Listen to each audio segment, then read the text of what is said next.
problem is I've listened to some of mine and I'm so loud in the thing. It is what I blame you. It's cool. It's me. I should be a better sound technician. No, dude. So in studio we have Adam Hicks. Nice to be here, guys. Yeah. Meeting you guys for the first time. Yeah, cool stuff. Yes, sir. Also new co-host. Yeah, just for this one. Yeah, well, Just a one-off. we'll see. No, Hilton's busy right now, but Brian decided to bless us and step in. Yeah, you hit me up, what was that, like an hour and a half ago? I was like, hey, man, what are you doing max, at 3? yeah. And I was like, I can be wide open. What's Yeah. up? It's a very, thrown together podcast, but I wanted to shed light and awareness on this whole situation that's going on with you. Sure. There's a seminar being held August 3rd. Correct. So we're actually recording this. It's July 29th, and this will come out Wednesday. So today's Monday. It'll come out Wednesday. Okay. Just so we can get more, eyes on this and just more people in general to come, because it is in itself an amazing seminar. A lot of great talents going to it and teaching, but it's for a really good cause. All of the proceeds are going to help with your radiation, correct? Medical bills. Yeah, I'm wrapping up radiation chemo, the first round of standard treatment. So it's 6 weeks, 42 days straight. I'm on the final week of it. So man, the second half has been a little rough. The first half, the way the first 3 weeks went, I had a full head of hair. I still had energy throughout the day, and that second half, man, when the radiation kind of creeped up and it hit me, my hair started falling out. It's like, okay, here we go. The nausea started to kick in a little bit. Yeah. And but man, I've made it to the final week and just kind of had to isolate, just rest a lot, just kind of stay out of the public. For sure, yeah, it takes it out of you. And while the immune system's down. So I'm finishing up this first week, and I wish I could be two places at once, because August 3rd I'll also be going to Abu Dhabi there to corner SD Dumas, the first UFC fighter based out of Pensacola. So I'm excited for that. Could be my last UFC fight that I get to corner. So that was kind of a bucket list item to coach into one more win. And so we'll get out there, try to get the job done, and go from there. But the seminar, same day, August 3rd, 12 to 3 p.m.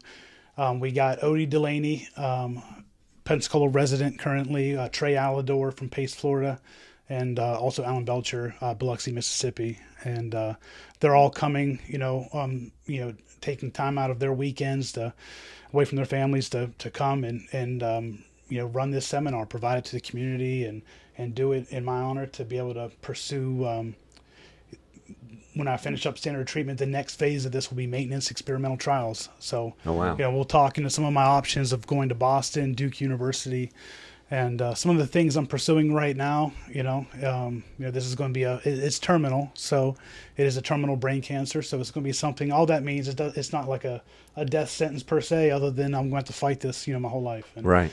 And be ready for that. So these guys, part of this community, MMA community on the Gulf Coast, they've stepped up, and man, they've been a blessing. Whether it's a phone call, a text here and there, and just, man, I feel good. I don't feel miserable like I'm on my deathbed.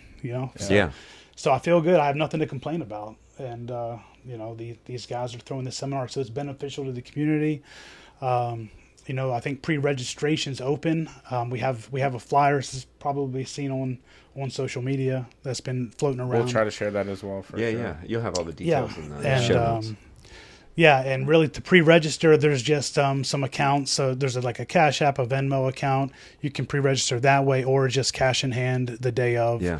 Just come and kind of cycle through all the instructors. They'll be given, so you have a chance to get through to see all three instructors and learn from them, and it'll be run like a normal seminar. The people that arranged this, they did this of their own free will. I was still in the hospital coming out of surgery whenever this started to get put together, actually.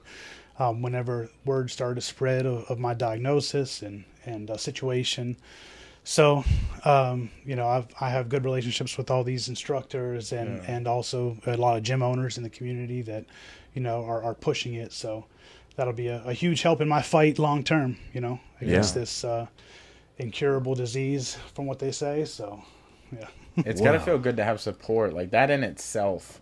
Mm-hmm. Doing anything in life, I can't even imagine what it's like to have a sickness or whatever you would consider this, Yeah. but like the support, it's got to make you feel like. I know Robin Williams had that movie doc. What was that? Are you talking about Patch Patch Adams, Adams. bro? Okay, Patch Adams. But he was like, laughter is the best medicine. And yes, maybe it's not medicine, but it's got to have something to do with like your spirits.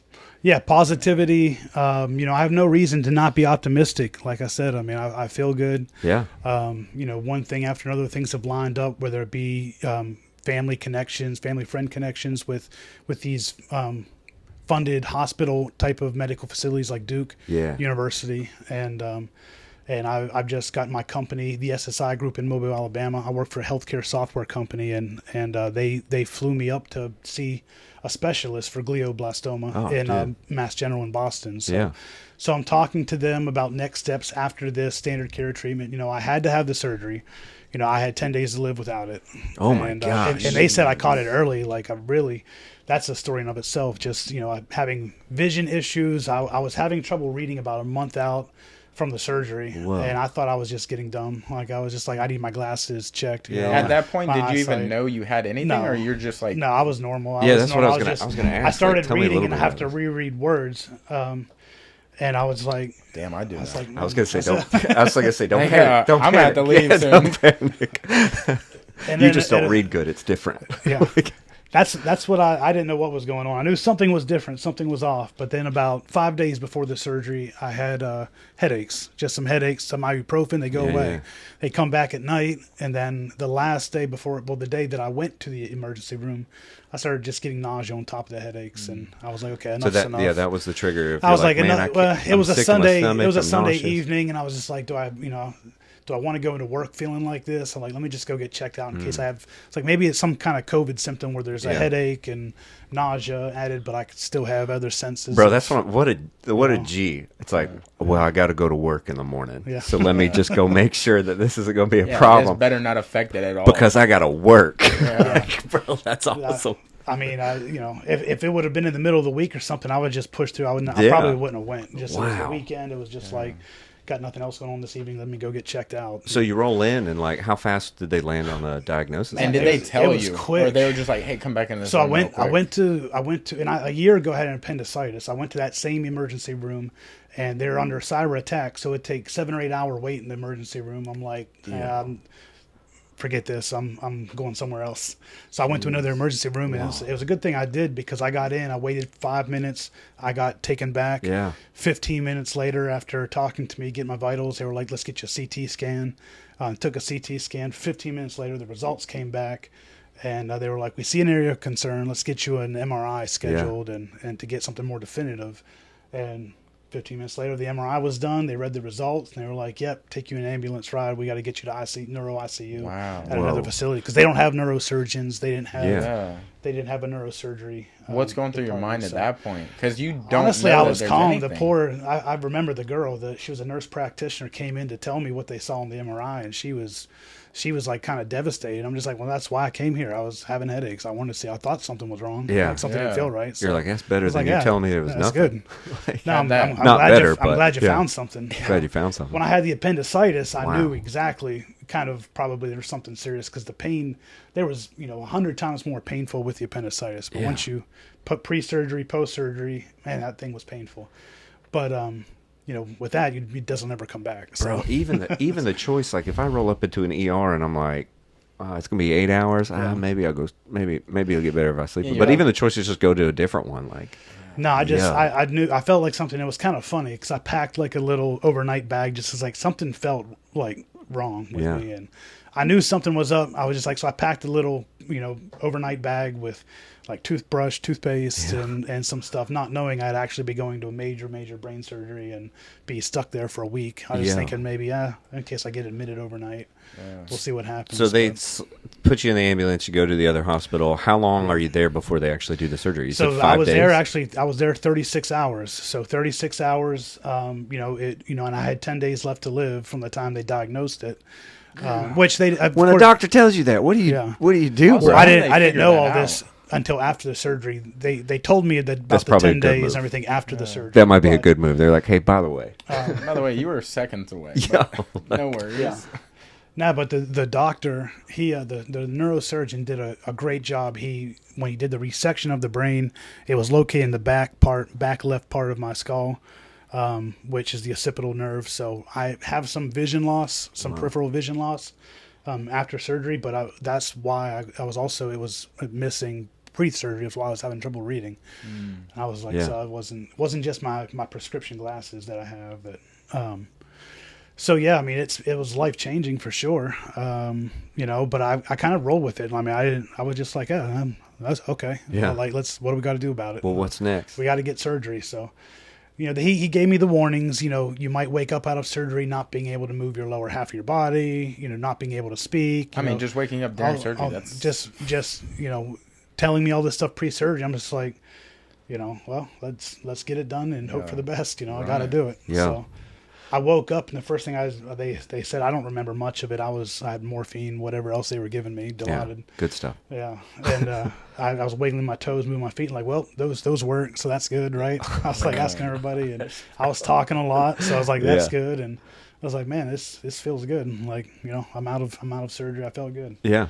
So what was the surgery exactly? What'd they do? A craniotomy. So the craniotomy, where you can see on the left side of my head, it's kind of like a horseshoe that goes back. The left side of my skull was taken off, and they put it back with a titanium plate, so it's healed up. But man, my head was like a water balloon. Like I could like push my finger into it, like go knuckle deep. Whoa. Like it was just squishy. Like I was like, should this be a concern? And Bro, like, we're no, different. Like I wouldn't even try that. They're like, there's so much swelling externally that I was like, when do I go to the emergency room? And I was like, and they were like, we don't care about that. It's the internal swelling we're worried about. We want That's to crazy. keep that Solid down, question though. Dude, way back in the day, your head hurt. They'd be like, "Yo, we're gonna have to leave Adam out here in the field. Yeah, He's just not coming with Hey, us. just no go to sleep. You'll wake up feeling better. Yeah, That's you just what weren't they a part of wanted. the group no more. Whoa. Now dude, they are wow. taking brains apart. yeah. What did they say was the cause? Like, was there anything you did? So there is throughout nothing. your life? That's one of the weird things that every doctor, even the specialists in Boston I went to, they were like, they kept emphasizing this point, which made it seem weird. They were like, "You did nothing wrong." I'm like, "Why do you keep saying that?" Like, Yeah. like is that You do did some people Yeah, Yeah. it was your fault. That's what it sounds like. I think a lot of people like they think like that there's nothing that you could have they done? think that there's Yeah, something yeah, wrong with for them. sure. You know what I mean? Like, oh man, there's something wrong with me and my It's I'm not just hereditary. messed up. It's not, But- now it seems like coincidence, and I'm pulling these statistics just from some of my research when I've done on my own post-surgery. That's when I good. started finding He the just time, makes because up I was statistics, overwhelmed. so. Yeah, it's like Numbers are numbers, bro. a little over like 3.2 people per 100,000 get this Wow. in glioblastoma. So you're talking 1 out of every 30-some thousand Yeah, people. yeah. So, speaking of like the UFC fight coming up, an arena that holds like 30,000 people, like You think are that one guy. person, like You're the that's- guy. that gets it. But Whoops. but it's not very common in people my age, in my early 40s. It's more common in the elderly. Okay. But also You just out got of- an old for brain, something dude, that's for all. something so rare. Yeah, like the zip code or the zip codes around the Gulf Coast, around Louisiana, kind of the carcinogenic corridor they call it. Oh. There's like 90% of the cases in child's glioblastoma are from certain zip codes. So there's Really? something weird about that, statistic. But Yeah. I've always had a weird thing about Mobile. Yeah. That could be it. That could be what I'm feeling when I'm driving through Mobile. There's good people there, but I'm like, y'all are stuck. yeah. Good people. You can There's good leave. people on both sides. Yeah. So yeah. Pensacola is actually what brought me to the South. I grew up Oh, was nice. born and raised in Pennsylvania. Oh, really?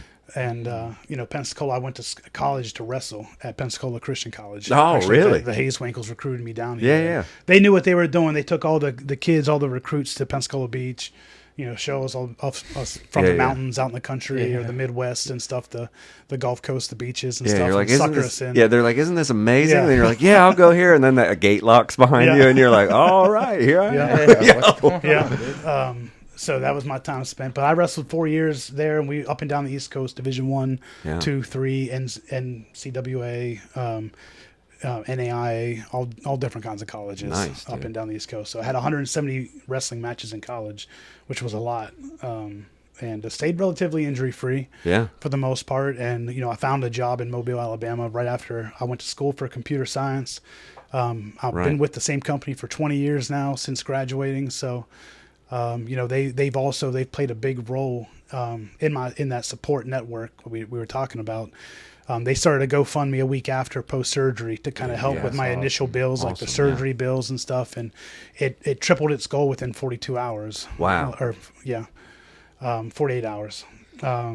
So that's been such a blessing. And Yeah, that's everything- got to feel amazing. Everything too. past the goal, you're still able to use towards that, or Yeah. does GoFundMe like, yo, there's a cap? No. No, Okay. no. There was no cap. I've never used GoFundMe for anything. Yeah, I don't know how My it works. HR director at the company I work for set it up, and I kind of shared it across some of my Instagram, social media with the MMA community, the high school wrestling community. I've started 2 high school wrestling programs in the last 5 years from scratch. And, both sets of parents and communities, athletic directors and administrators, they've shared it, and it just, the support grew, from there. Bro, that's got to be so like I think about how like most people probably like they go through life, they're just working, they're trying to accomplish goals, doing things like that, but I think most people probably have some kind of sense of like, man, I don't know if I went through something like this, if people would actually like be there for me, like advocate for me. You know what I'm saying? Yeah, and that's not something everybody. I never thought about it like that. When you set goals, there's all these unintended things that you accomplish when you're goal driven. Yeah, you might not like in high school days in Pennsylvania. My goal was to become a state champion in high school, right? And I didn't accomplish that. I've never won a state medal, but what I did accomplish was I was first team all state, all academic, which was not an intended outcome, but it was something that looking back, I'm like, man, that's, I prefer that. Yeah. It gives you not other one of opportunities. I'm not the best, but I'm the smartest of the best. Yeah. Yeah. That's according to them. So that was a goal that, I kind of reached in hindsight. And same thing that it has been going on with, coaching SD in the UFC. And, I started off not having these kind of goals set, just having these goals of winning some regional fight for our fighters, goals of coaching, wrestling. Because when I moved down here 20 years ago, there was no high school wrestling at all in Lower Alabama. I mean, all the big Baker High School was the first program I started, the second largest public school in Alabama. And I, had no intentions of it. And wrestling had always been a part of my life since I was 4 or 5 years old. And, so opportunity presented itself to coach. I was at a bar downtown Mobile, and Blake Singley, former pro fighter from the Shout out area, Blake. fought on island flights, I believe, before. But he trains people now too. But he saw my cauliflower ear at a bar and asked me if I fought. And I was like, no, I wrestled. And he invited me to come try some wrestling, some jiu-jitsu classes at a gym in Mobile, and I did. And after about 2 practices, they made me the head coach of wrestling. That's awesome. So I They're was like, yo, you know a little too much. Yeah, you're like, hey, you want to come in and check this Yeah, out? And you they're wanna like, get hey, do you want to run this place? And that's one of the biggest things, one of the biggest differences between wrestling and jiu-jitsu. I mean, of course, when you talk competitions, they all start on the feet, but the technique plays a role in both. But I think technique is valued more in jiu-jitsu, and wrestling attitude's valued more. Like there's a certain attitude that goes into competition, especially. And I think there's a little more passivity with jiu-jitsu. Oh, for sure. And in your training in the gym, not more so in wrestling. It's a battle every day in the practice room. I mean, it's you go to war every day, and you don't do that for one reason or another. I mean, I think it's a business as much as it is a sport too. And in the South, from what I've seen, and you can't keep getting all your people hurt or your members. But anyway, wrestling brought me to the South and got me coaching at MMA, and then there was no high school pure wrestling in the Lower Alabama, so I started teaching jiu-jitsu kids takedowns, fighters takedown defense, and just basic fundamental things, and did that for several years before some of the parents approached me once their elementary, middle school kids became junior high, high school. They wanted to start some high school teams in Mobile County. So that's what kind of led into that was, and was parents outreaching me, and I was like, sure, I'd love to do that. Teach the pure sport of wrestling and not kind of integrating it with mixed martial arts, because I've never boxed, I've never kickboxed, I've never did jiu-jitsu prior to that. I've had my purple belt for probably about 15 years now. But yeah, I don't like the gi that much. But I did do Pan Ams in the gi and Master Worlds in the gi, and did pretty well in both. So, but yeah, I mean, that's how it my wrestling, my coaching career kind of got started, and carries into today, where, for the most part, I'm kind of retired outside of high school wrestling. But I've coached Alan Belcher against Junior Dos Santos earlier this year. Yeah. I've been working with SD Cedricus Dumas for the last 2 years, and whenever we live an hour apart, of course. But yeah, dude, where do you get like I'm sitting here listening to your story, and I had never met you before I walked in and we started this. Like, where do you get like so much consistency from? Bro, you're talking about like a career that started forever ago in wrestling, and then even your current employer, been there 20 years, you said? Yeah. Like, dude, where do you get that consistency at? Because like that's rare stuff, bro. Yeah, I mean, it could be a personality thing where it's just like either just I'm comfortable, and I'm in my comfort zone. And one of the things after this diagnosis, I had a lot of friends ask me, what's your bucket list? What do you want to do? And like this, I'm doing it. Like I don't really I couldn't think of anything specific to make up a bucket list. Yeah.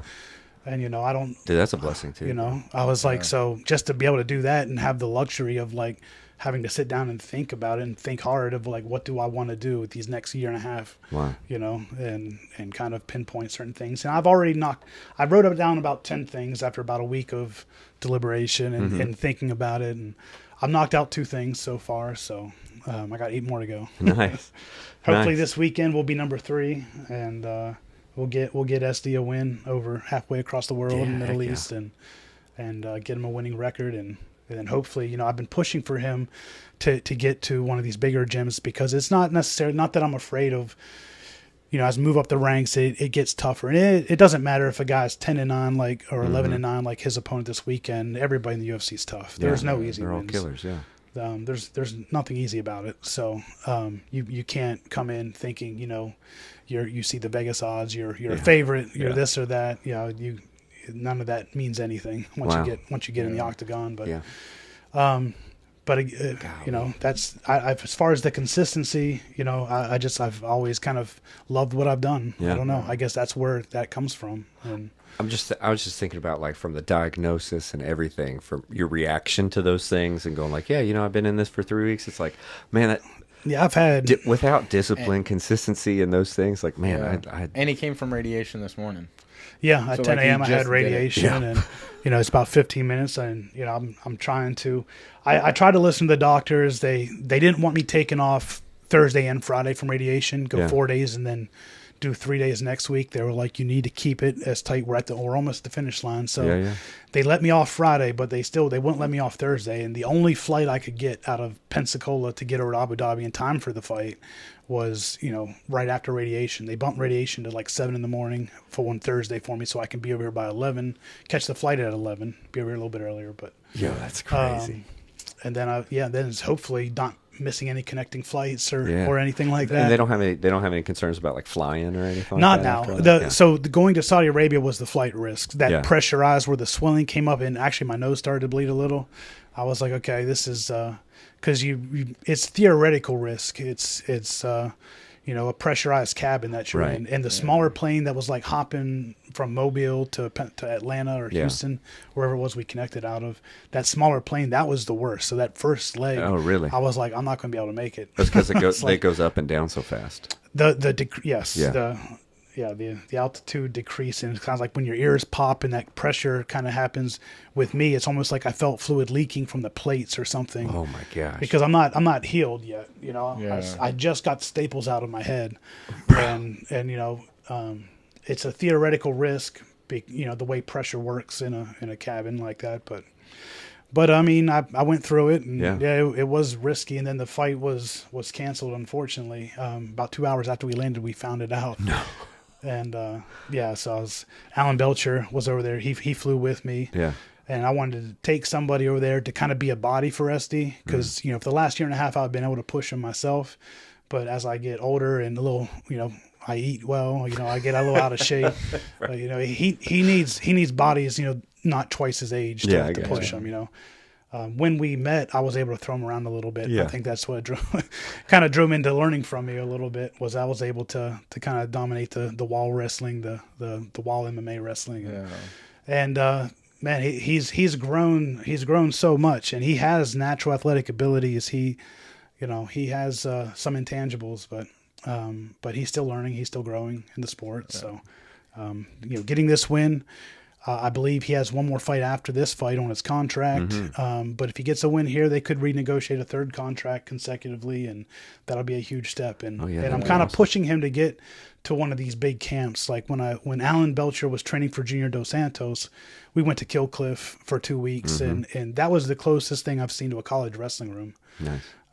Just the environment, the atmosphere. So I'm pushing him to try and get down there. That's where Brendan Allen trains. That's where there's several middleweights. RoboCop, who just got a big win this past weekend in London.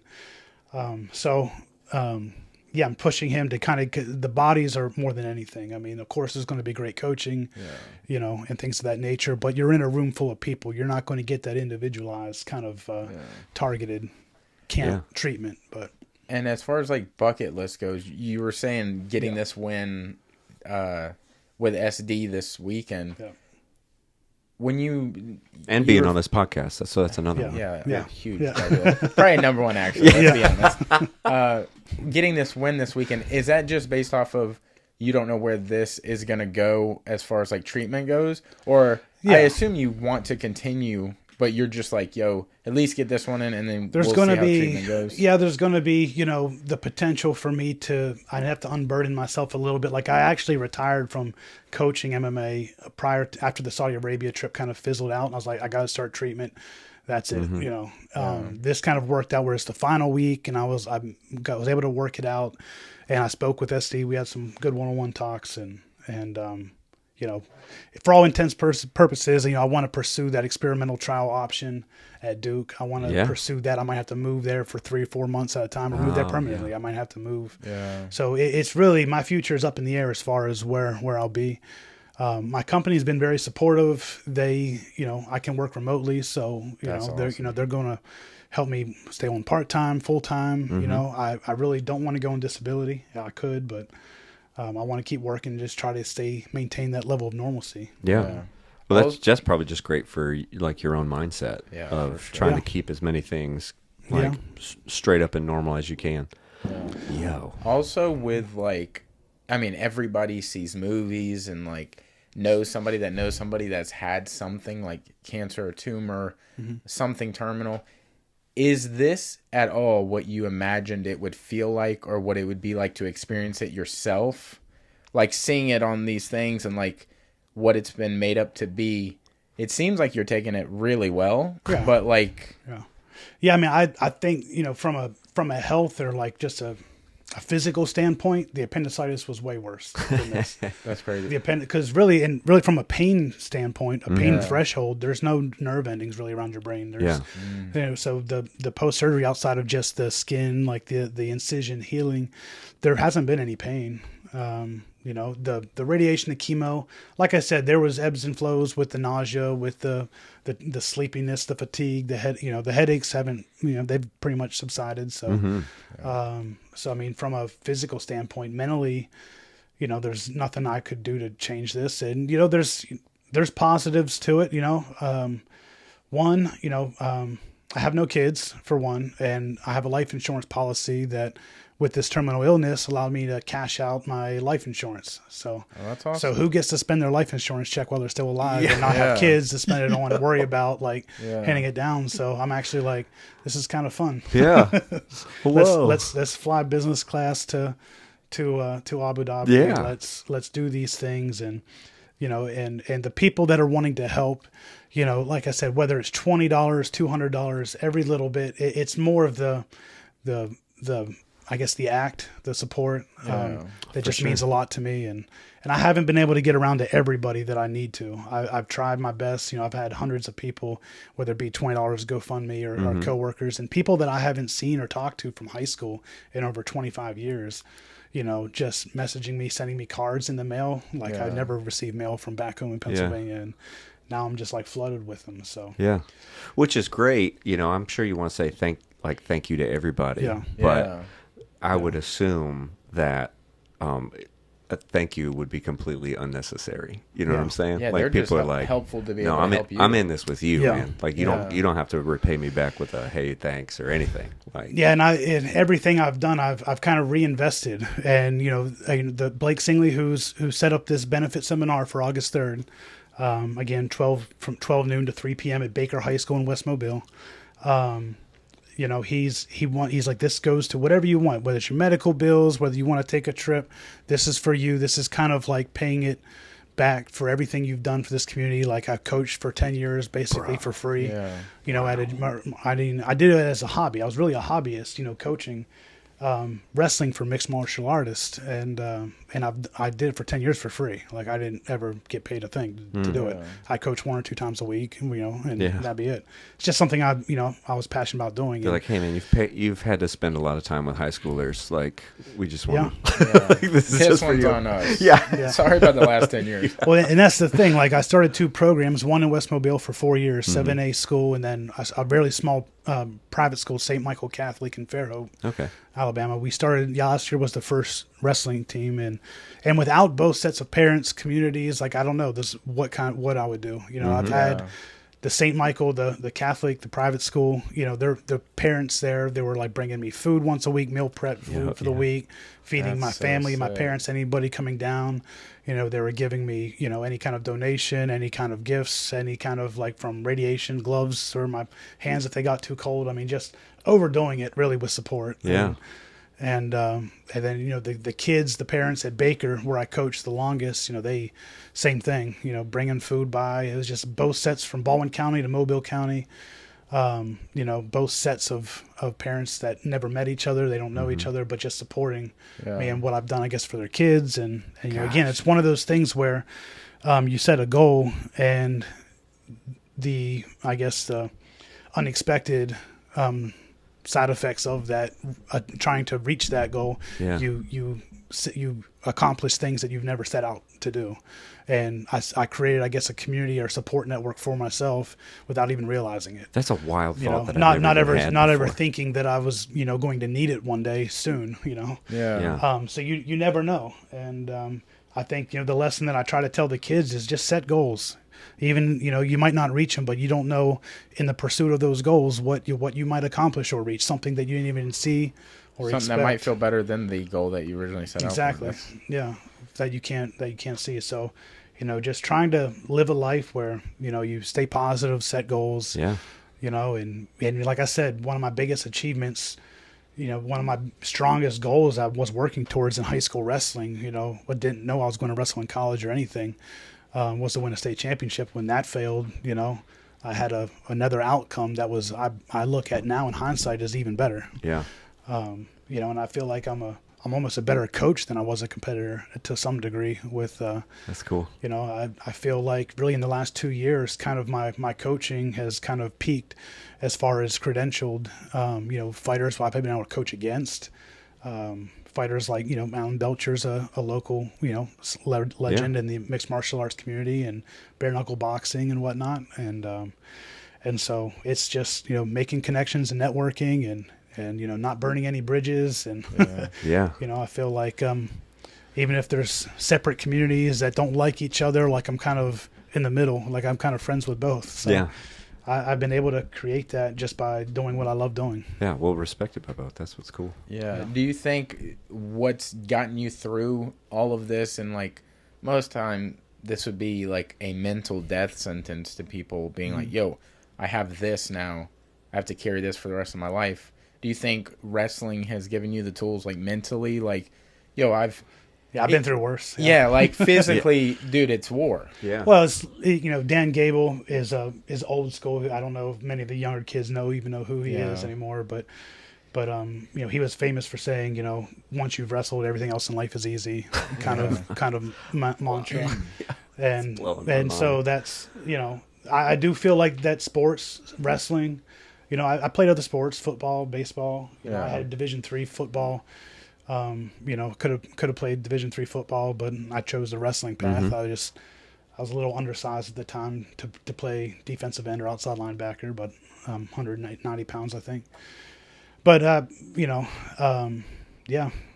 wrestling route worked out for me. Just doing 5 minutes in jiu-jitsu class, like when we have a wrestling day, you think, and I think I have pretty good cardio. Like when we do open mats, I will be rolling for the entire 2 hours. Yeah. But that's not standing. That's not doing wrestling. Like when you do wrestling class, just doing the warm-ups for wrestling, you're like, all right, cool. Can we go back to jiu-jitsu? Yeah. Like to have the background or the base in wrestling, if somebody comes into the room and they've not done jiu-jitsu and they're starting for the first time, I already know, like, you're in it for the thrill, like, you're in it for the grind, like, you are willing to put in the time for it.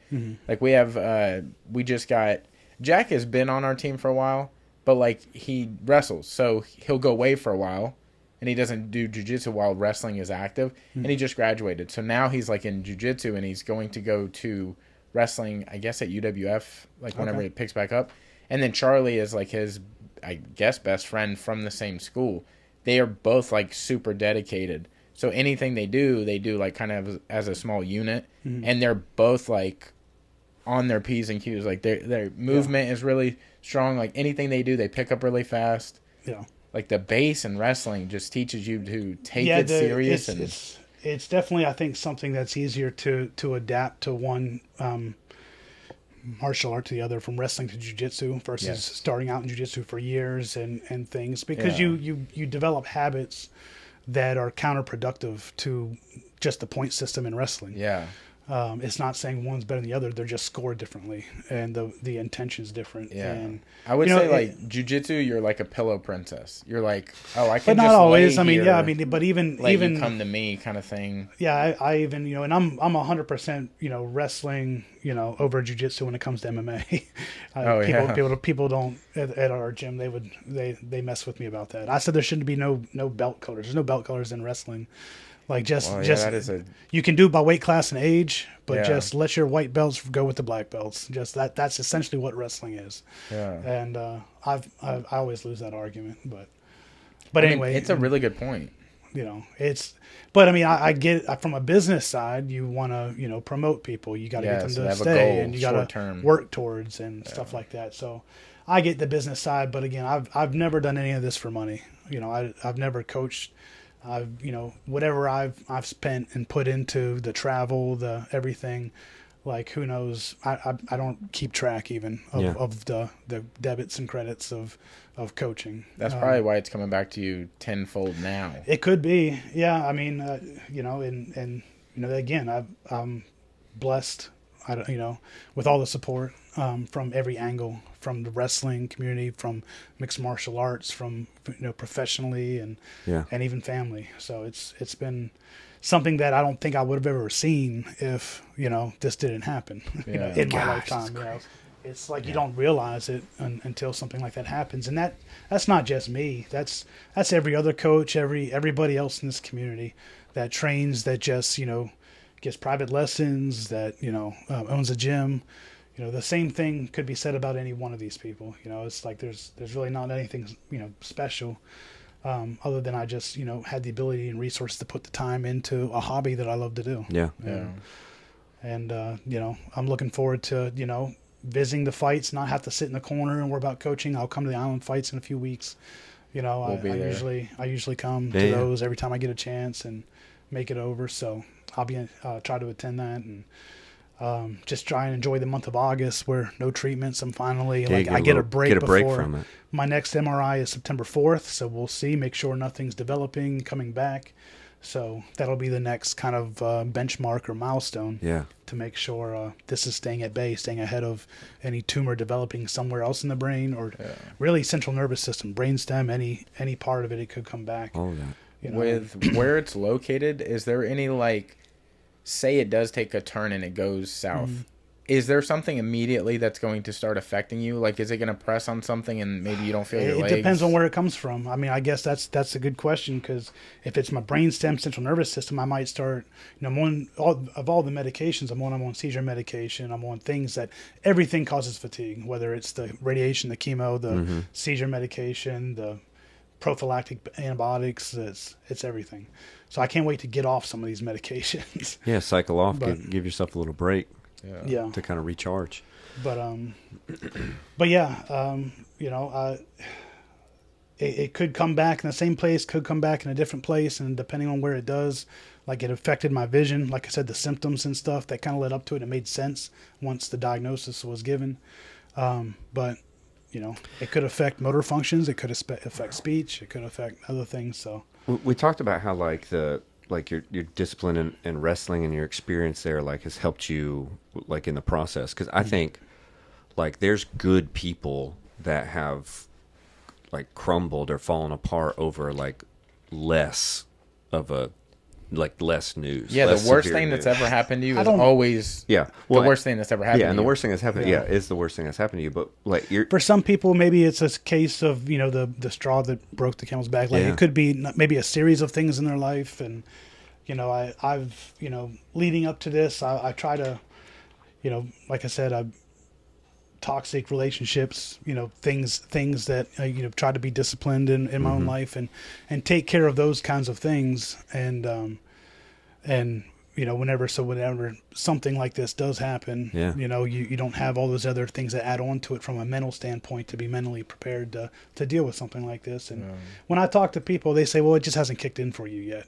You just seem that's really kind too of laid back. Yeah, they're really being around you for this hour, it feels like you. Yeah, it's been 2.5 months, and they gave me 4 to 15 months. Basically, was my time frame. 4 months being the low end. So I'm about a month away from that, but I feel fine. And but people ask me, "Are you scared? Are you this and that?" And I'm not scared of dying. What I'm a little. I don't know I've never what's done next. it before. I don't. Is it the motor functions? Is it the speech? Is it that? What am I going to lose? What am I going to lose next?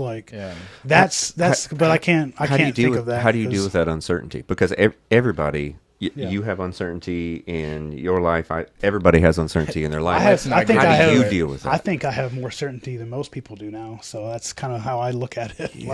I know that I have a certain time frame. In the history of this disease, nobody's lived more than a few years. Wow. So it's as far as being a fighter and taking that fighter approach and mentality. Fighting an incurable disease is like fighting, the pound for pound, UFC champion or something like that. Right. Getting that to be your last fight or something, So I look at it as a challenge and something that, I'm going to have good days and bad days. Yeah, I'm going to be tired most of the time, but and just allow yourself some grace through those times and people say, live your life. Go. This is what I would do. Go travel to do this and that. But I'm like, yeah, but traveling, when I went to Saudi Arabia, that was a great traveling trip, even though we made the most of the bad situation. But even just on the plane, it's just not something I thoroughly enjoy. I hate plane rides. Yeah. Just because it's not comfortable the way you sit. Business class is nice. That might be different. That's the only thing. Now I'm spoiled. I cannot, I could not, after going to Saudi Arabia, I could not go to Abu Dhabi. You're flying on Emirates too? Air France, so I connect from Atlanta to Paris, Paris to Abu Dhabi. Yeah. So you need to get Dana to get you one of them lay flats where they're in their own little dome.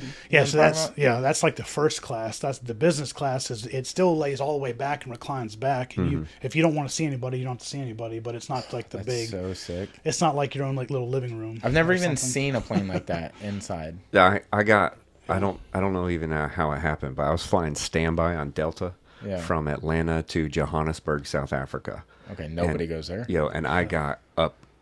I wore a nice shirt. My buddy was like, "Wear a nice shirt, you might get an upgrade." And I was thinking "Oh, cool, something with more leg room." Yeah. And they were like, "You want to sit first class?" And I was like, "Can I? I don't even know." They're handing me a towel, and I don't know what this is for. Are we about to? Yeah, they did that too, and I didn't know. They're handing me a towel. I'm like, what is this? I am so radically out of place. Yeah. So this guy obviously doesn't belong here. I was the same way when we went to Saudi Arabia. They did all that, and for me, it was more of a. risk averse. Like I knew that it was going to be uncomfortable as enough as it is. It was a risk to me flying 4 weeks post craniotomy. That if you just Google how soon should you fly post craniotomy, it's like minimum 6 to 8 weeks. Just from the pressure and the healing standpoint. So flying 4 weeks overseas was a challenge. Yeah. That's why I was asking earlier. It's like, man, they're cool with you flying. But this is now let's see, May 21st was my surgery.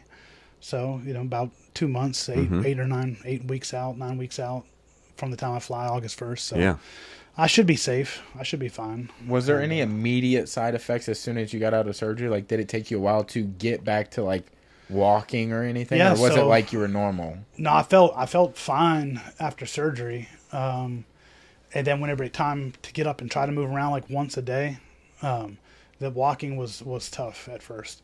I had so much fluid like on my knees, like everything felt like I couldn't really feel my legs too much. It felt like just water, like fluid everywhere. Yeah. And I was on all kinds of dexamethasone, steroids, like protonics, and I was on all kinds of stuff. They were pumping in me the morphine and stuff like that. Even though again, the pain from the surgery and the incision was more for what that was for. But it took me, and I had my moments where I kind of broke down the hospital a little bit. But I had people come and visit me. I'm going to throw Blake under the bus. Blake Singley, he came to visit me in the hospital and.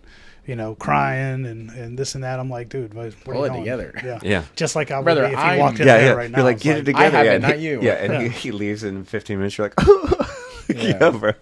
But even being like, just the fact that you would think to try to be Blake. strong for other people, that's Blake wild. would be okay. That's wild. Dude, I was talking to my buddy Josh the other day, and we were talking about like injuries that we're all suffering from jiu-jitsu and just like self-inflicted injuries. And he said something that was like a throwaway line that I've never really thought of before. And he said, anything you put in your body is going to have a side effect, no matter what it is. So I can't even imagine the like side effects you're experiencing with. I mean, you had a list would seem like endless. Yeah, people, chemo being technically like a poison. Yeah. You're killing cancer cells. You're trying to kill as many cells as you can, but not feel as terrible as possible. So there's trade-offs there, and and just how my mind works. People were telling me to get on vitamins, get on supplements, help your immune system fight this thing. And then logically, I'm just thinking, well, I don't want my immune system fighting this because I want it to kill as many cells as possible. I want the chemo to like kill I want to stuff. feel sick. I want to feel, and if I don't feel sick, I feel like it's not doing anything. Yeah. And actually, after 3 weeks, that's what I mentioned to them. I was like, do we get the dose right? Like this and that. Oh, because you're like, They I were- don't feel sick yet. No, 3 weeks. I had my normal sleep schedule. I was eating, no loss of appetite. I had nausea the very first night I took chemo. Took some Zofran again to help with that, and never took another one since. Wow. And just that first dose. But after 3 weeks, when the hair started falling out, when the fatigue, the sleeping 16 hours a day, and this is probably the longest I went without a 3-hour nap actually in the last 5 weeks. Yeah, It's that's awesome. From waking up this morning. So yeah, I'll probably do that as soon as I get back home. Yeah. To Mobile. I'll take a nap after this. What is because you said this typically is like a 1 to several years kind of thing, and nobody really beats that. Is there been an exception, like somebody that went like a marathon distance, like way longer than anyone else? Maybe 5 years is like the 1% of the 1%. I think there's Is that like a anecdotal. health based? Is it like they were in tip top shape, or like it just seemed No. to be like no reason? It comes. I mean, it's a very malignant, aggressive cancer. And when I talk to the surgeon, I talk to the doctors. This is one of the most funded and researched diseases, glioblastoma, and and for the last 20 years, as more money has gone into funding research for this, and there hasn't been that significant of a change in the overall life expectancy, in the overall statistics. There's been some, and that comes with learning, studying clinical trials with the genetic markers of the tumor, because and I've learned that the tumor itself it seems so evolved it can change and hide itself from your immune system once you've done this. That's why it can come back very aggressively, and that seems like something that's almost lab grown or very evolved. It's like sneaky in there. Yeah. So there's all these experimental things where they inject herpes into it, and then you take Valtrex, and it helps you locate the tumor, like your immune system. That's how you got it, right? Yeah.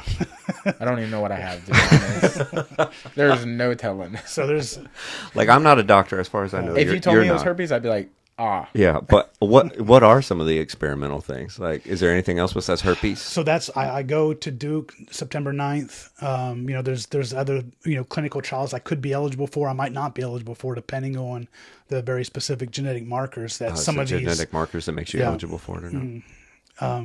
because they've shown that if it's one flag or another, if it's this or that, It goes one way or the other. it goes. Your prognosis is twice as good or twice as bad. Or this clinical trials that has side effects is just pointless. Yeah. So I don't want to do anything that's already proven. Like they've Right. done the studies, they've done the experiments. Yeah, we're like, we know this one doesn't work. If the but tumor it's is still open. methylated or not methylated, that seems to be a big one.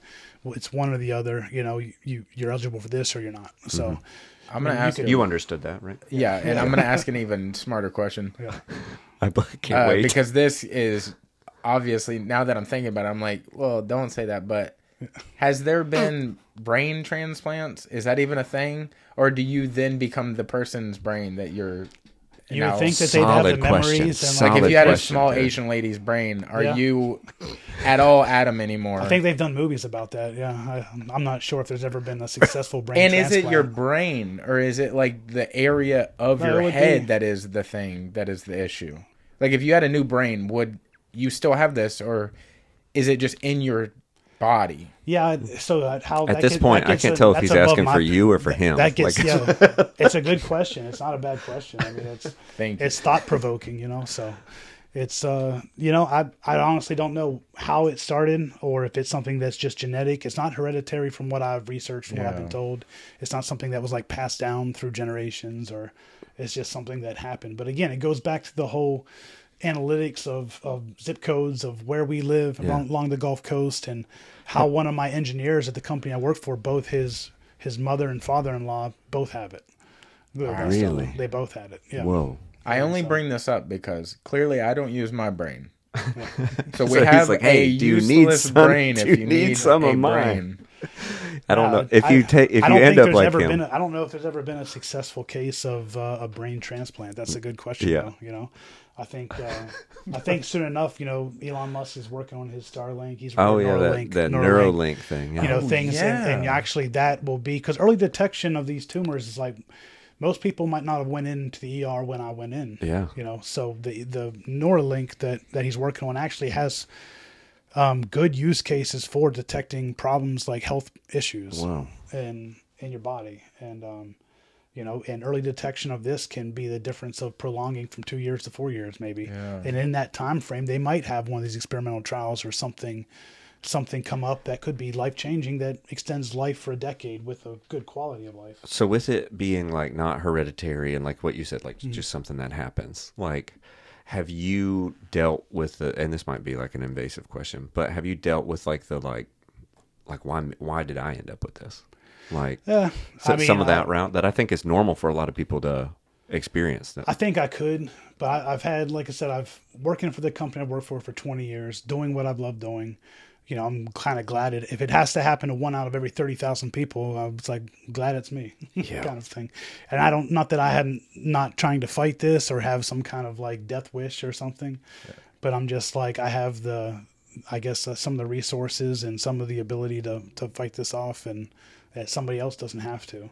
Yeah, and the support. You're and handling everything. this better than if I woke up late. Bro, I'm sitting here Or like if I went to bed late. I'm sitting here freaking. You're like, what happened to inspired. Cody? Like, I'm like, what? This is wild. I don't know what to, as far as trying to explain, my reactions or my feelings towards it. I don't really have any good explanation.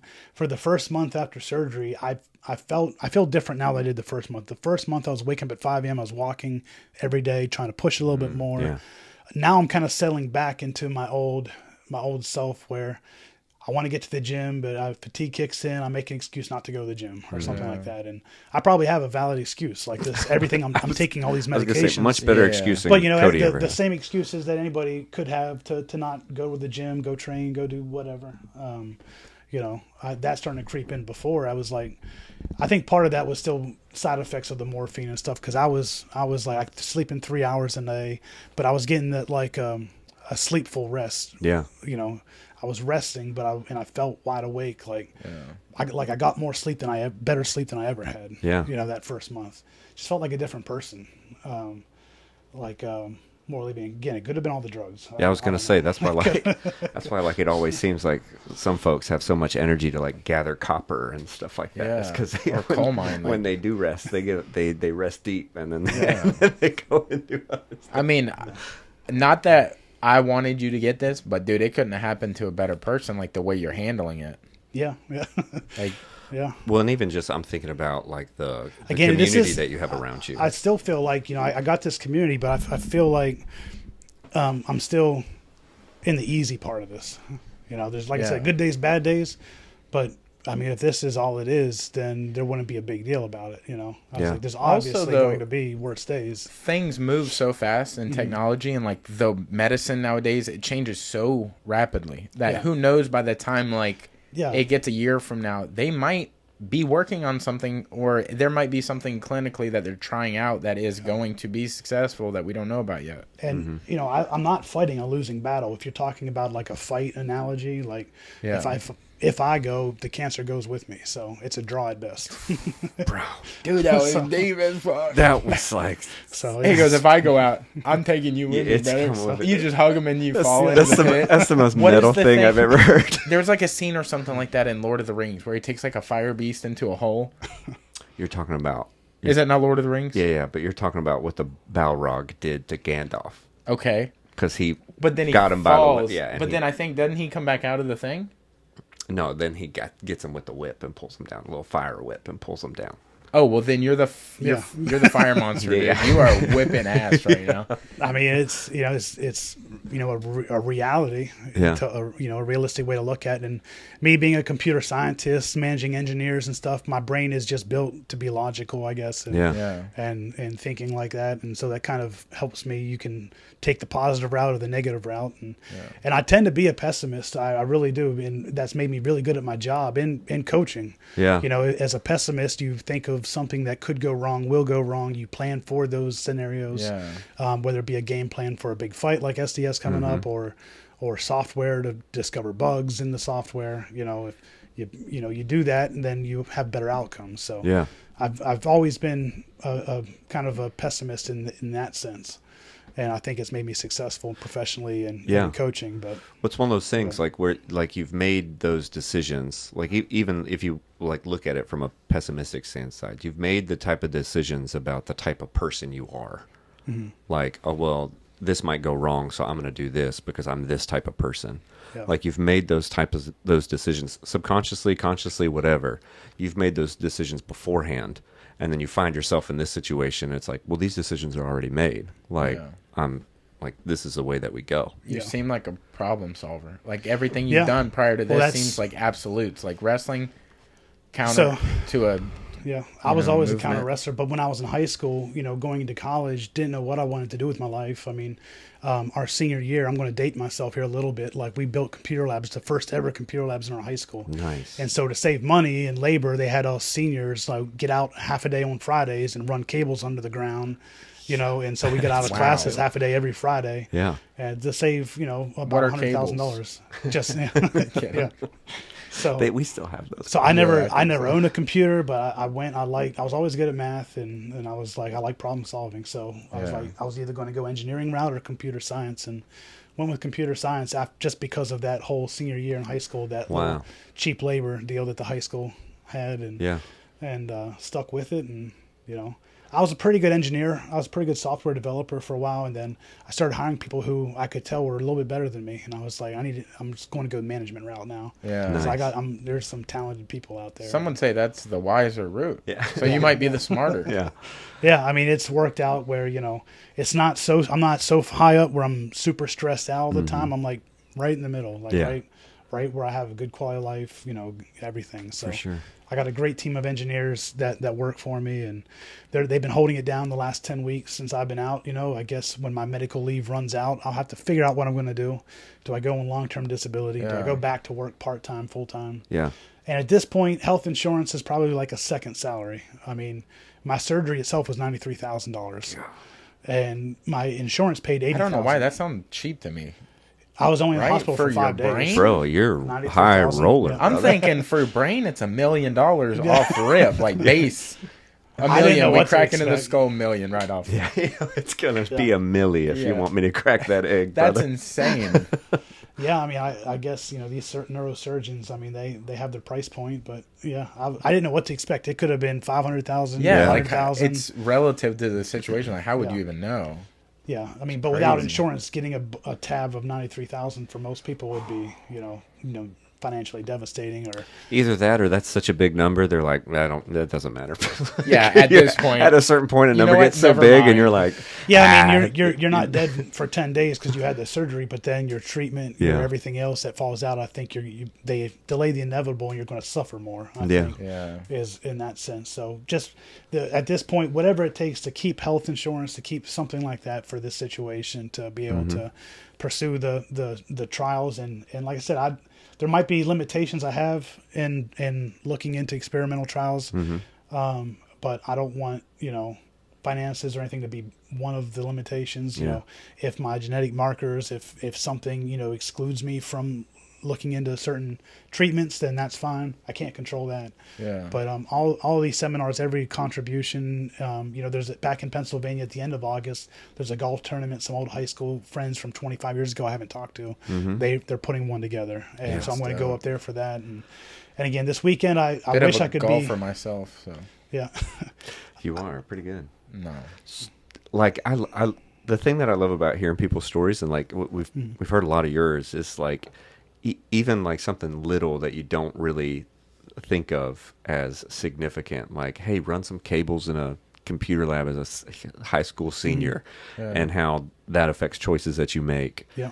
And then you end up at this company that ends up helping you out, doing all kinds of different things, like all these little kind of things that tie stories together. It's so wild to hear. Everything. And I mean, when I was about 12 years old, even prior, way prior to that, I had an uncle who we were at a bookstore and just bought me learn how to code in HTML, like basic HTML, and he just gave it to me. I never asked for it. He's like, here, take this, and I like, nobody ever got me anything, or my parents or anybody. So I dove into it a little bit, and I was like, this is pretty cool. I like this. Bro. Like, so just that one act of of relative, just a kind act of buying a book, basically directed in one way or another my career choices and education and something small like that. So maybe it's been little things like that. Like you never know what you can accomplish, intentionally, unintentionally, or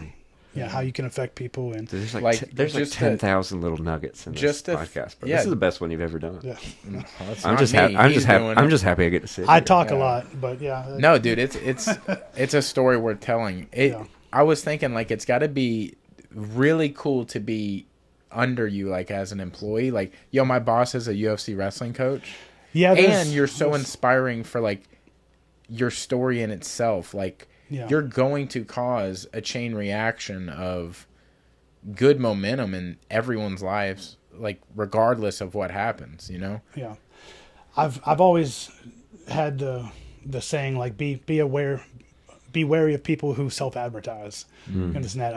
I've never self-advertised myself as a coach, as anything more than I'm not. When it comes to mixed martial arts, I had some amateur fights just because some coworkers wanted to see me get beat up way back in the day. And I was like, I've wrestled, sure, I can do that.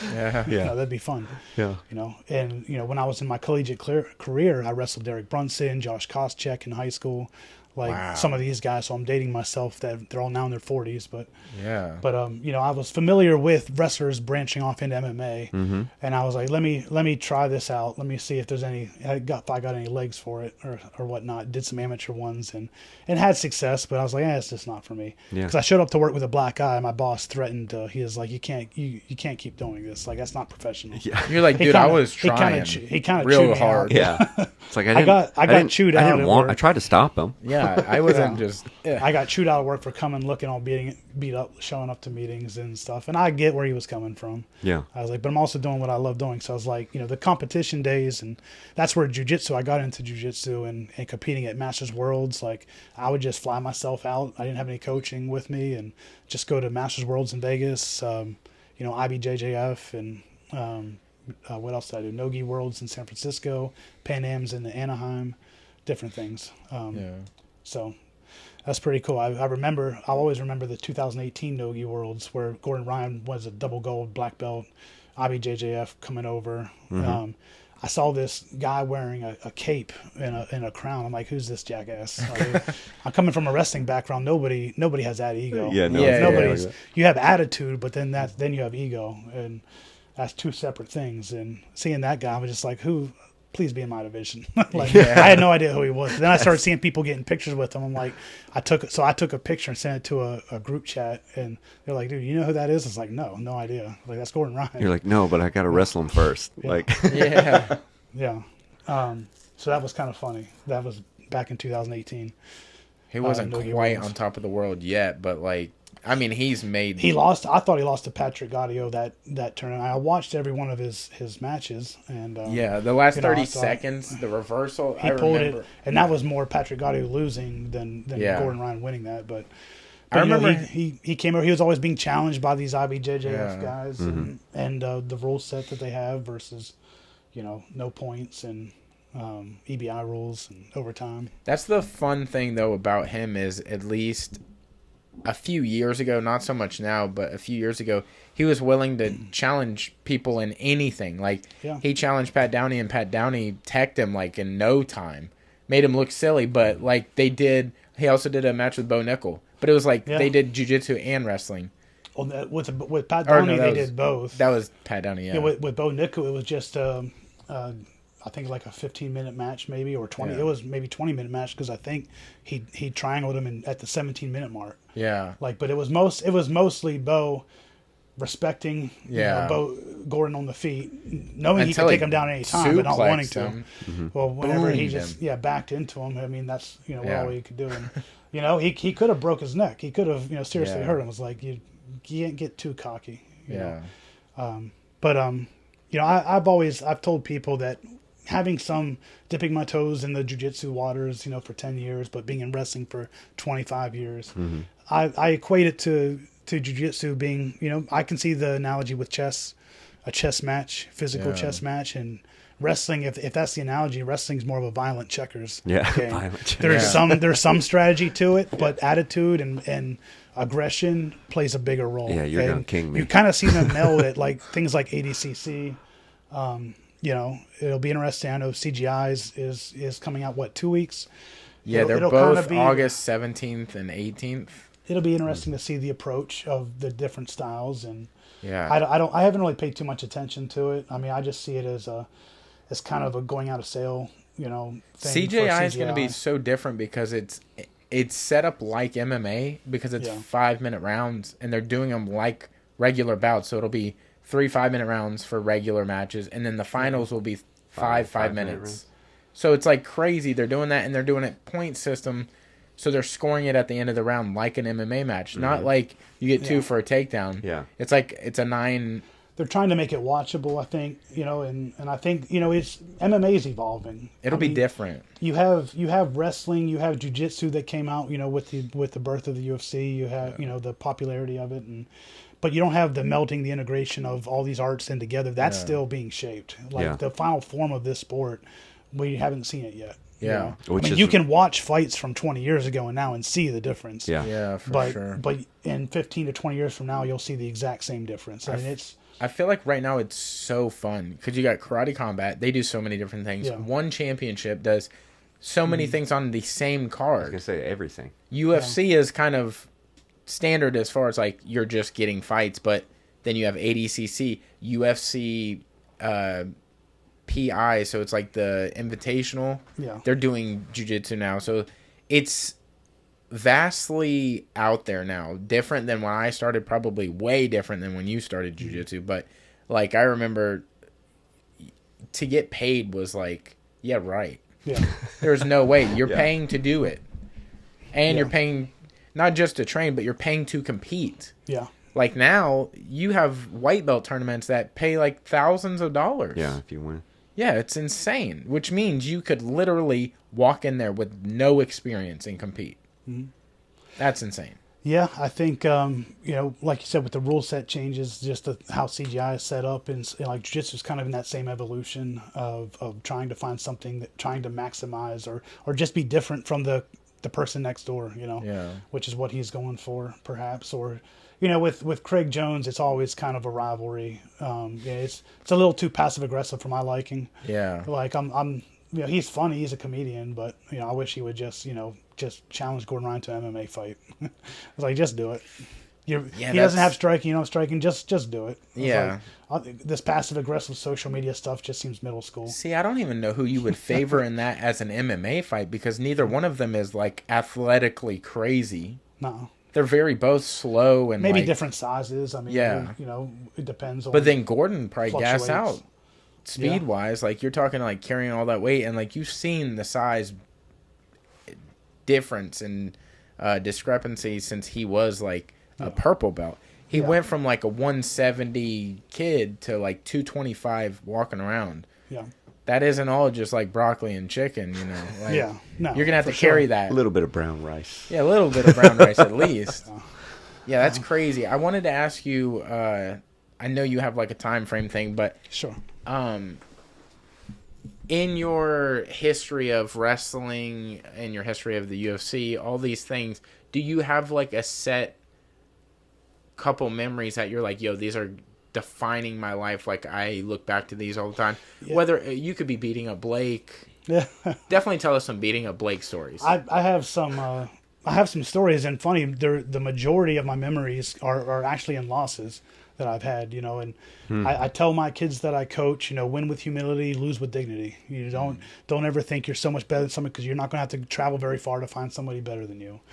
Trust me. So keep that mentality when you compete. But one of my memories, I went up against the returning national champion Travis Cross at 184 my junior year in college. He was the most outstanding wrestler of the entire tournament. He's an Olympian. In 2012, I think the London Olympics, he lost to the bronze medalist 1-0, and I went 6-4 with him. Like, I went the whole 6 minutes. I mean, he was tearing through everybody, and I just went out there like I had nothing to lose, and mentally was just like, this guy's the top. I'm not going to beat this guy, but I'm going to give him everything I got. Like, I went in there knowing that I'm not going to win this. I just went with that mentality. It's like, quit trying to trick yourself into it. He's better than you in every way.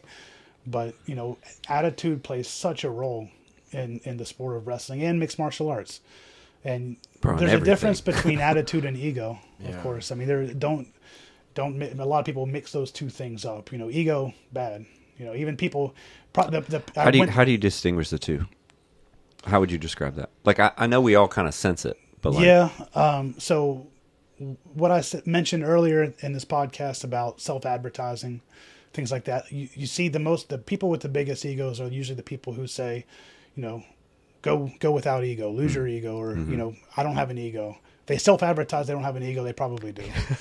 That's like being like, I'm humble, y'all. Yeah. Like, I'm so great at being humble. More humble than me. Yeah, I don't have any ego. Now you can have a bad attitude. You can have a good attitude. Like, you can have an attitude, but attitude is more maybe passion, maybe more. It can be confused with that. It can be fused with, caring, doing your best. You see some guys just kind of, you can see that in their eyes. They don't want to be there, whether it's training, whether it's competition, whether it's their job. Like it was Leon Edwards. Yeah, exactly. It could have been. He can say it was a lack of sleep. It was a time frame, but so did the other guy. That was part of the preparation. Yeah. I mean, you can say that, and maybe it's true. Well, that's your fault. I mean, own it. I think he is. But I think that's the distinguishing thing is attitude is just you can usually see it on somebody. It's harder to describe. You smell it. Yeah, and you ascribe to be better. On and off the mat, it's a better person. And one of the biggest things I've tried to do at the gym in Mobile that I've coached at for the last 15 years is try to get somebody to succeed me. Like, there was some guys that went up I got one kid into college to wrestle, actually, with my old college coaches, the Hazewinkles, and he came back and he kind of refuses to coach, some of the classes, and wants to coach individuals. And I had a falling out with the gym and him personally, really, whenever after an MMA fight, a guy, got Darce choked in his MMA fight. I was trying to show him how to break the leverage of an overhook of the Darce. And then I hear the guy behind me say, don't listen to anything he just said. Do this. And I'm like, I was like, I got you into college to wrestle. I was like, you know what? that's okay, whatever. They don't listen to me. I'll never coach again. Yeah. I was like, yeah, like that's their choice. But I stick with just a few guys I coach now. That's all the energy I have, all the resources I have at this point. Yeah. You know, I can still do a fraction of my time is spent doing what I love. Yeah. But even how you're even what you just described, like the difference between attitude and ego, and the guy being like, "Don't listen to anything." It's just like, what a better way to live, yeah, like than not to have like this enormous ego where you got to crap on everybody. Like, what a better way to live to not I have think that. you've lived egoless, at least from the way you've described and like how people want to give back to you. I think I've if made you fun of lived people. with an ego, Like I probably have people that would maybe perceive me as having an ego, but it's really I give an attitude. Like I've had guys that in jiu-jitsu tournaments at Naga and Foley or Orange Beach, and they'll get beat by somebody. I'm like, man, you suck. Like, Yeah. I'll just tell them, I was like, how did you lose that way? You know, and they're upset about it, and I'm not really coaching them, and I'm just like Yeah. being maybe too harsh or too real with it. No, that's just it. Yeah, but I think that's like we said. Like I think you can see it, you smell it, like you also can tell the difference. based off of expectation. So like if you tell your coach, "Yo, this is my expectation of what I want," and like you don't live up to like the preparedness for that. So if you're not preparing in the way that is going to be the outcome, and then you go out there and like lay an egg, but you didn't prepare correctly, Yeah. yo, you're not holding up your end of the bargain, even though you're telling me that's what you want from me. Yeah. So I can see how it can be perceived a little weird sometimes. I've seen coaches at the highest levels, you know, they blame a lot of their fighters, professional fighters' losses on they didn't listen to me, they didn't train right, they didn't do this and that, and I've always just kind of taken a different approach. And again, I don't pretend to be a chief MMA cornerman. I'm a wrestling coach for MMA. Like I tell them when I work with guys like SD, like I can tell you need to integrate you have good striking. Your wrestling, we can work on the fundamentals, how to use your hips. You have he has strong hips. His defensive wrestling, he was able to show off in the Cody Brundage fight against a Division II 100-win wrestler, you know, and SD not having really any college wrestling or any wrestling background. That was Jacksonville? Yeah. I was there in the stands for that one. Okay, yeah. So that was a big turn from his debut, which the UFC debut, I took it personally offensive because I was like, you are so much better than what you showed out there. I was like, we went old school with some wrestling plate workouts and some stuff. I'm like, we're not going to let that happen again. And against a much better wrestler, Brundage and stuff, he was able to make him quit essentially and grind out a decision there. But yeah, I just wherever I was going with that, I love what I do, and you know, a lot of gym owners, I think that as a coach, that if they don't follow the game plan, if they're not prepared, you own some responsibility in that. If you know, are hired as their coach, that's part of coaching. I was like, if I have a guy that I coach that loses away and I feel like he's not prepared, you know, hindsight can't go and change anything. You know, you can just make sure he's prepared. And if he doesn't listen, if he doesn't do this and that, you have to establish what boundaries, what that relationship looks like. Like if I'm your coach, you know, you gotta let me coach. If you don't want to listen, then find somebody else. I feel like responsibility and accountability are scary words, but like there's adventure down that road because it's on you. Yeah. But like, okay, let's go. But that's also the sport. This sport is you. So like, if you wanted something that isn't just you, then play a team sport. Football, very exciting because you can blame everyone else. Like, yo, the ball didn't come my way. Yo, not my fault.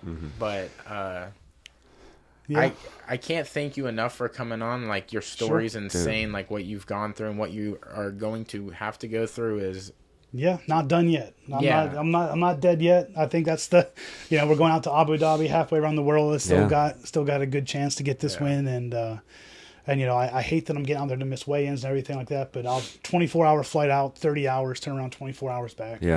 And then I've some naps in between. And then from there, I have my last day of radiation. And then once that, I got the month of August to kind of relax, kind of figure out my next steps for treatment. And we'll see where it goes from there. I might not be done coaching. Part of the story, dude. I hope you're not. Yeah. Because I feel like you have a lot to add to people. God, so much. Yeah. Well, I appreciate you guys having me on. And we're going to shout out some sponsors. But while we're doing that, if you want to grab one of these markers and sign the wall over there, just to say you were here. Yeah, any of them. So, I wanted to shout out a sponsor. We just did an event at your clubhouse, basically. Bogies, yeah. Your little nook in the wall. You know what I'm that saying? place. I know that place. The Rat Pack was up there playing a little golf. Asesinato Tequila and the team held an event at Bogies, and I mean, by all markers, I think it was successful. No, it was a blast, man. Getting Crazy. up there with those guys. It was a hole-in-one competition and a long drive, and the hole-in-one thing was over in 20 minutes, and they just kept going. And what? George got one. George, Daz. Yeah, the best part is Hilton. Yeah. Who was the first guy? Jack. But who didn't get one? I mean, there was somebody who that was his whole idea. Yeah, their whole idea came up to do the one. Probably was the owner of the thing. Can't remember. What is his name? Corey. Who didn't get one? Jeez, yeah, Corey was a little butthurt about that. That was my favorite part. Is that he bought the trophies, he did everything. Yeah, he was doing extra practice up there, and then he missed it. Injustice. No, but yeah, I mean, to give him props though, apparently he just started like a year ago. Oh, less than that. So like, and he's better. Yeah, he's much better than so I can run eventually. You know what I'm saying? Like I don't play golf, and I'm gonna have to beat Hilton or the 180. You know what I'm saying? Yeah. But shout out to Asesinato Tequila. If you want to check out their stuff, asesinatotequila.com.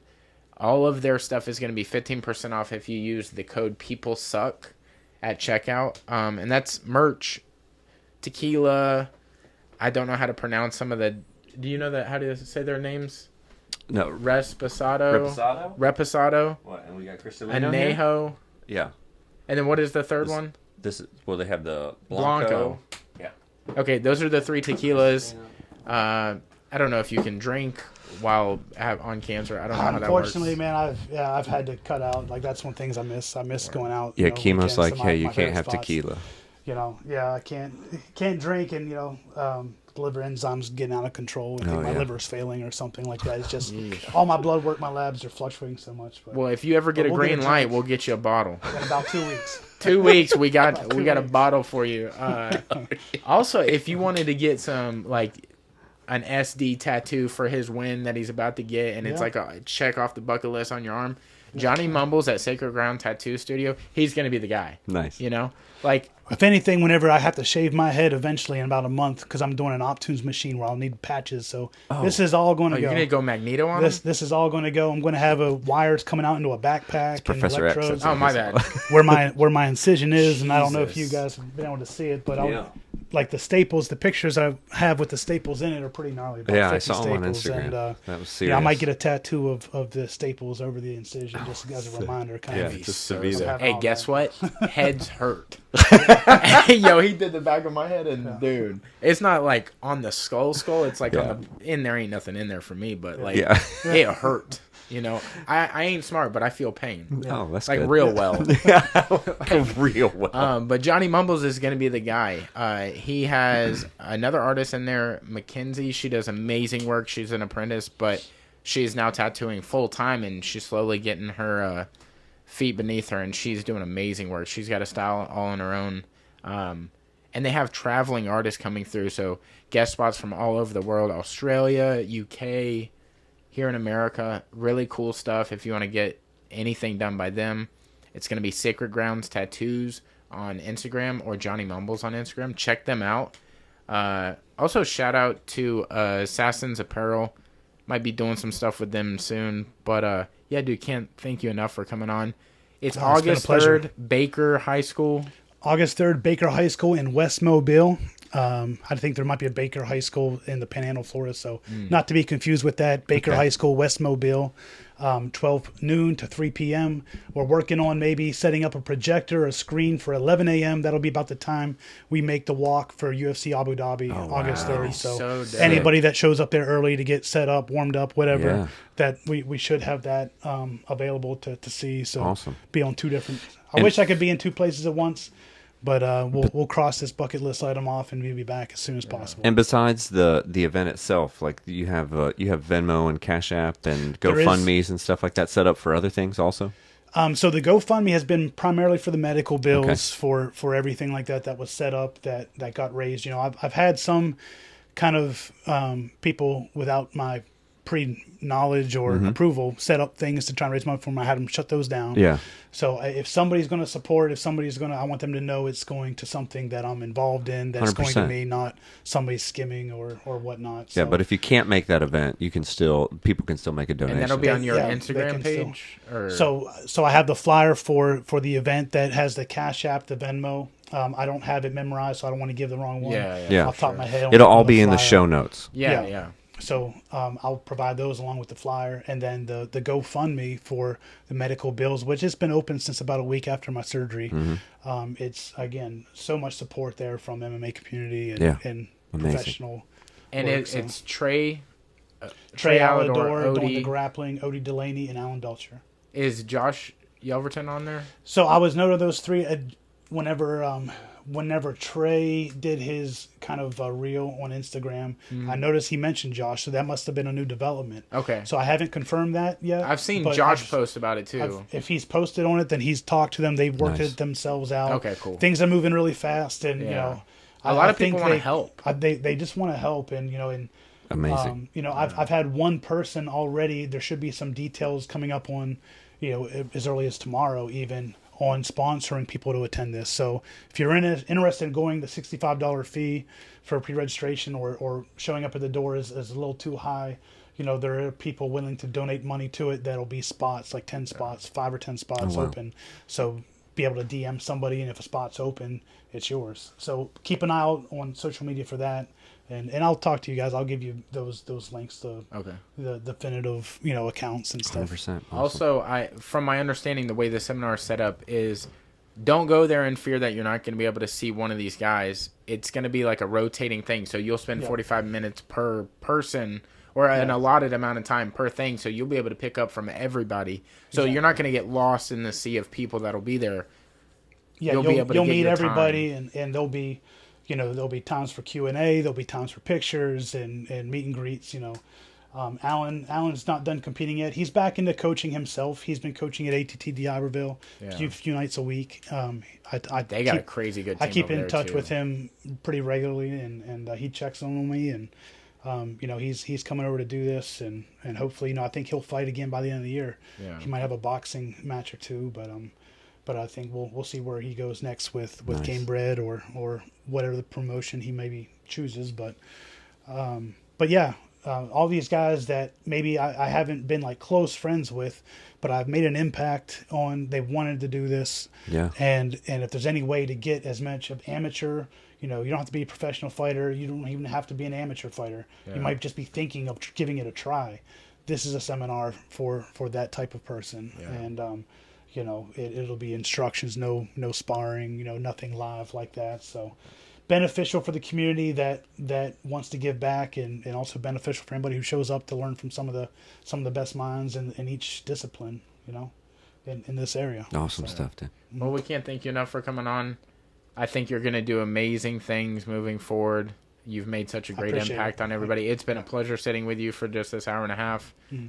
Thank you. Flew by. Yeah. Nice. Go home and get a nap, bro. All right. Yeah, I appreciate it. Can't thank you guys enough for tuning in. We love you guys. Appreciate you. See ya. Yee.